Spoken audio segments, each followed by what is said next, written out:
Seorang gadis melihat ke dalam pintu rumahnya, dan melihat ayahnya sudah meninggal di pintu masuk. Penjahatnya malah masih berteriak, keluarga ini ada 5 orang, dan mereka baru membunuh 4 orang. Masih ada seorang gadis lagi, yaitu dia. Si gadis berpura-pura tenang, pergi ke pintu tetangganya. Dia tidak tahan, air matanya mulai menetes. Si gadis menekan bel pintu tetangganya, memintanya membukakan pintu. Tolong buka pintunya. Saat ini, si penjahat berdiri di belakangnya, dan setiap saat bisa membunuhnya. Tetangganya akhirnya tidak tega, dan membukakan pintu untuknya. Si penjahat merasa ada yang tidak beres, maju untuk mengecek. Si tetangga berjaga-jaga dengan menggunakan pistol. Si gadis menyalakan TV, suara kartun dari TV mengagetkan si penjahat. Polisi tiba, dan para penjahat mundur. Si gadis selamat. Si gadis adalah gadis nakal yang tidak suka sekolah. Selalu dijahati oleh anak dari ibu tirinya. Dia juga memiliki seorang adik laki-laki, yang sudah dibunuh juga barusan. Ayahnya membuat masalah dengan gangster, akhirnya sekeluarga dibunuh. Sekarang hanya tersisa dia sendiri. Dia sangat berterima kasih kepada tetangganya karena sudah menolongnya, tetapi tetangganya tidak ingin menjaga si gadis. Karena pekerjaannya sendiri adalah pembunuh bayaran. Tidak salah lagi, dia adalah si pembunuh bayaran terkenal, Leon. Cara Leon membunuh orang sangat keren. Tiba-tiba muncul dari tangga, langsung menarik targetnya ke bawah. Menurunkan tali dari langit-langit, langsung menggantung mati targetnya. Lalu sengaja membuat targetnya menghabiskan semua peluru. Selanjutnya saat targetnya kebingungan, meletakkan pisau ke leher targetnya, kemudian pergi dengan kerennya. Keren-keren. Pembunuh berdarah dingin melihat seorang gadis menangis, jadi tidak berdaya. Demi menghiburnya, dia bermain menjadi babi kecil, pembunuh yang imut. Si gadis menemukan pistol, dan mengetahui pekerjaan si tetangga. Lalu bersikeras ingin mengikutinya, memintanya mengajarkan cara membunuh orang. Dia mau balas dendam. Leon menolaknya, karena sudah kemalaman, dia membiarkan si gadis tidur di tempatnya. Memberikannya selimut. Si gadis sangat terharu, belum pernah ada orang yang sebaik itu kepadanya. Tengah malam Leon mengeluarkan pistol, mau membunuh si gadis, untuk menyingkirkannya. Tapi dia tidak tega. Jika seorang pembunuh tidak tega pada seseorang, berarti dia akan makin menurunkan batasannya. Keesokan harinya, Leon menolak permintaan si gadis lagi. Maka si gadis langsung menembakkan pistol beberapa kali keluar. Leon kaget.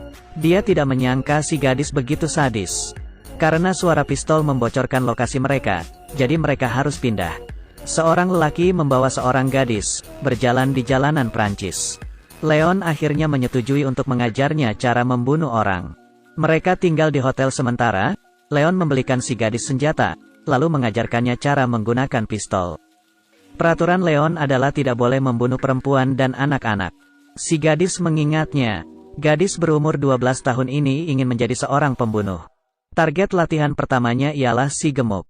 Si gadis sekali tembak langsung tepat sasaran, sangat berbakat. Kedua orang langsung mundur, meninggalkan si gemuk yang terkena peluru warna tecengang. Kehidupan bersama mereka berdua dimulai.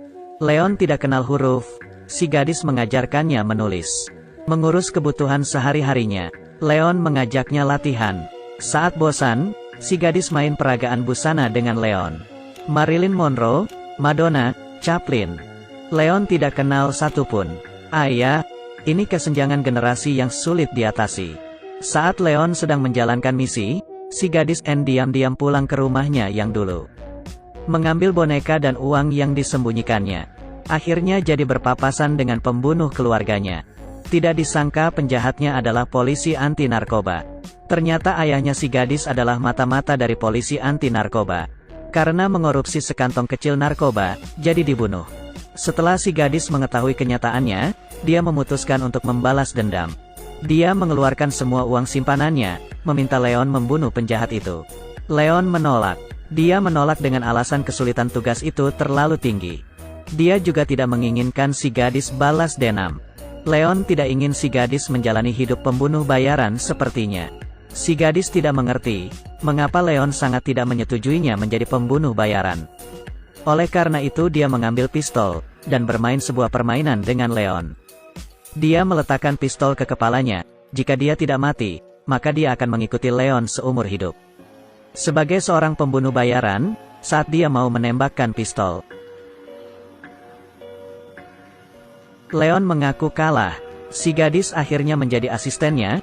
Leon membawanya ke tempat manajernya untuk menerima tugas. Kemudian menjalankan tugas. Leon mengontrol targetnya, kemudian membiarkan si gadis yang menembak. Si gadis menembak. Leon memberitahu kesalahan yang dilakukannya. Harus langsung tepat sasaran. Targetkan ke paru-paru atau jantung. Jalan tembak muka. Jika targetnya tidak bisa diidentifikasi, tidak bisa mengambil uang bayarannya. Si gadis menembak kedua kalinya, dan ada perkembangan. Targetnya hampir gila. Bisakah kamu membiarkan aku mati lebih cepat? Leon mengabulkan permintaannya, mereka berdua bekerja sama dengan baik. Suatu hari Leon menerima tugas. Targetnya adalah bawahan si penjahat. Leon khawatir si gadis terlalu bersemangat, jadi tidak memberitahunya. Dia pergi sendiri. Saat Leon selesai dari tugasnya, dan pulang ke hotel, si gadis sudah tidak ada. Di meja ada sepucuk surat yang ditinggalkan si gadis. Ternyata si gadis sudah tahu Leon menerima tugas. Dia pikir Leon memandang rendah dirinya. Karena itu dia pergi balas dendam sendirian. Si gadis meninggalkan uang simpanan 20.000 miliknya untuk Leon. Jika dia mati, maka dia ingin menggunakan uang 20.000 ini untuk bayaran membunuh si penjahat. Saat Leon melihat surat, si gadis sudah masuk ke gedung polisi anti narkoba. Dia mengenakan topi dan kacamata seperti yang digunakan Leon. Belum mulai bertindak, sudah langsung tertangkap oleh si penjahat. Mereka berdua berdiri dengan segan di WC laki-laki. Kemudian dia menerima berita mengenai bawahannya yang dibunuh oleh Leon. Si penjahat buru-buru menangani masalah ini, jadi dia hanya mengurung si gadis di kantor. Si gadis sangat ketakutan, Leon sudah dalam perjalanan. Dia langsung menghajar penjaga pintu. Langsung masuk ke kantor. Langsung membunuh dua pengikut si penjahat. Langsung pergi membawa si gadis. Malamnya Leon bercerita tentang masa lalunya ke si gadis. Dia dulunya berpacaran dengan seorang gadis bangsawan. Mereka berdua berjanji untuk kabur bersama. Tetapi saat tiba di hari mereka janjian, demi menghalangi mereka berdua pacaran, ayah pacarnya rela membunuh anaknya sendiri. Dan lagi ayah yang jahat ini tidak menerima hukuman apapun atas tindakannya. Leon yang marah membunuh ayah yang jahat ini. Membalas dendam pacarnya yang tercinta. Akhirnya dia menjalani hidup pembunuh bayaran. Mulai dari saat itu, Leon tidak pernah lagi tidur di atas ranjang. Jadi selalu tidur di papan dengan satu mata terbuka. Malam ini adalah setelah sekian lamanya dia tidur di atas ranjang. Dia sangat tenang, karena ada si gadis. Tetapi si penjahat dengan cepat mendapat info dari si manajer, tentang tempat persembunyian Leon. Si penjahat mengerahkan semua polisi untuk membunuh Leon. Polisi menangkap si gadis yang keluar membeli makanan sendirian, mengancamnya untuk memberitahu kode rahasia. Si gadis mengatakan kode rahasia ketukan pintunya adalah 2, 2, dan 1 kali. Polisi melakukan sesuai kata si gadis, beberapa orang yang masuk duluan dibunuh Leon dengan cepat. Ternyata kode ketukan rahasia mereka berdua adalah 2, 1, dan 2 kali. Leon yang sudah ada persiapan matang, langsung mengambil seorang polisi sebagai sandera.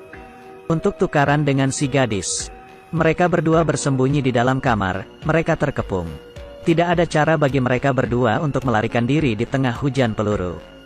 Leon menghancurkan saluran ventilasi. Dia melempar koper dan tanaman miliknya. Lalu dia membawa si gadis ke saluran ventilasi. Saluran ventilasi terlalu kecil, Leon tidak bisa masuk. Si gadis tidak mau pergi sendirian, dia mau berperang bersama Leon.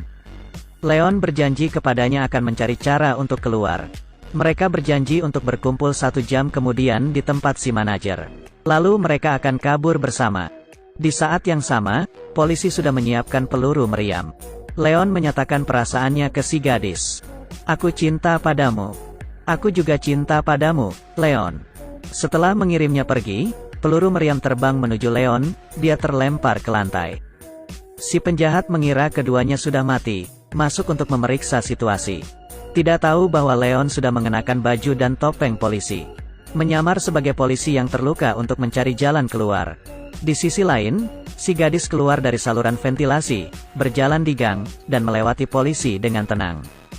Dan Leon juga lolos dari kejaran polisi. Melepaskan topeng, berjalan ke pintu apartemen. Dia sudah hampir bisa keluar untuk bertemu dengan si gadis. Saat ini, si penjahat sudah mengangkat pistol dan berdiri di belakangnya. Tinggal selangkah lagi, Leon gagal memenuhi janjinya dengan si gadis. Setelah memastikan identitas si penjahat, Leon menarik granat yang sudah ditaruhnya di tubuhnya, membunuh si penjahat. Membantu si gadis membalas dendam. Si gadis tetap ke tempat si manajer sesuai janji. Leon meletakkan semua hartanya di tempat si manajer. Dia pernah berkata, jika terjadi sesuatu padanya, semua harta miliknya diberikan kepada si gadis. Si gadis membawa tanaman milik Leon, memulai hidup baru. Si gadis pernah bertanya kepada Leon, apakah kehidupan selalu begitu menyakitkan? Apa hanya di saat masih kecil saja yang menyakitkan? Leon menjawab, selalu menyakitkan. Kehidupan memang menyakitkan. Justru karena itulah, hal-hal dan perasaan yang indah baru jadi kelihatan sangat berharga. Film The Professional tamat sampai sini. Oke, tolong diklik tombol langganannya ya. Drama, Asong, tidak menakutkan. Sampai jumpa semua.